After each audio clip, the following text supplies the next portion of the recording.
તે મિત્રો આજે આપણે ગોળ મરચાંના ભજીયા બનાવશું। ગોળ પતીકા કરવાના છે તો આપણે એના આ ધોઈ અને મેં લૂછી નાખ્યા છે। હવે આપણે એને ગોળ પતીકા કરશું। આ રીતે આપણે ગોળ કટિંગ કરી લેશું।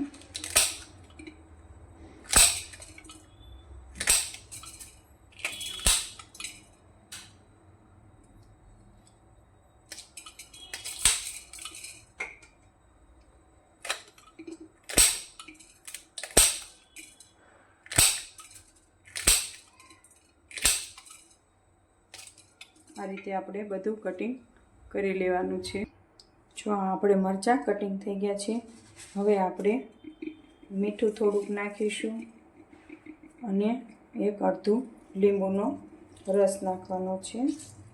આ રીતે આપણે અડધા લીંબુનો રસ નાખ્યો છે।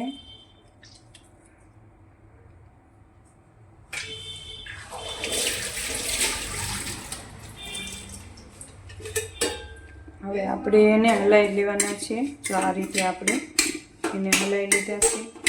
હવે આમાં આપણે થોડોક ગરમ મસાલો નાખીશું। ગરમ મસાલો થોડોક જ નાખવાનો છે। આ રીતે આપણે એને અડધી કલાક પલાળવા દેવાના છે। આ આપણે મરચાંનું બેટર તૈયાર કરવાનું છે।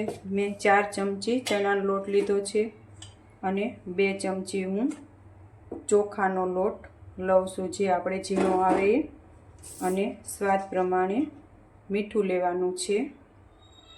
હવે આપણે ડોવા માટે છાશ લેવાની છે, છાશમાં ડોવાનું છે। આ રીતે આપણે આમાં બેટર તૈયાર કરશું।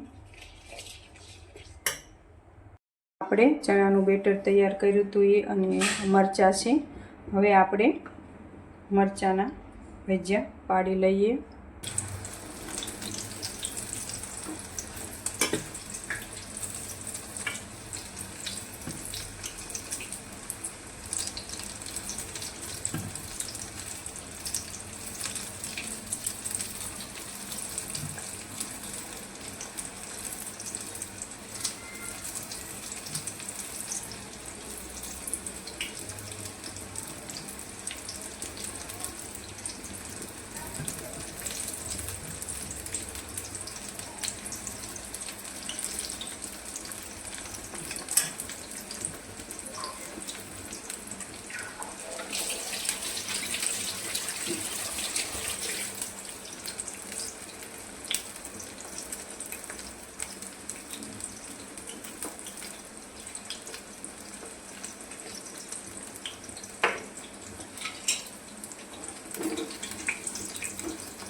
જો આ આપણા ભજીયા સરસ કડકડા થઈ ગયા છે। આ આપણે ચોખાના લોટમાં બનાવ્યા છે એટલે મસ્ત બનશે।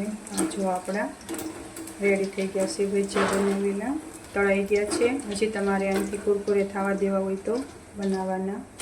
તો હું હવે આને લઈ લઉં છું। આપણે તળાઈને રેડી થઈ ગયા છીએ। હવે હું એમાં ચાટ મસાલો ભભરાવીશ. એ મેં ઘરે બનાવેલો છે. જો આ રીતે ચાટ મસાલો ભભરાયો છે. અને હવે હું એમાં ચટણી લઈશ. આ આપણે હવે તૈયાર રેડી ડીશ થઈ ગઈ છે. તો પરમાત્માને આપણે ધરી દઈશું. પરમાત્માની યાદમાં બનાવ્યા છે. ઓમ શાંતિ મિત્રો.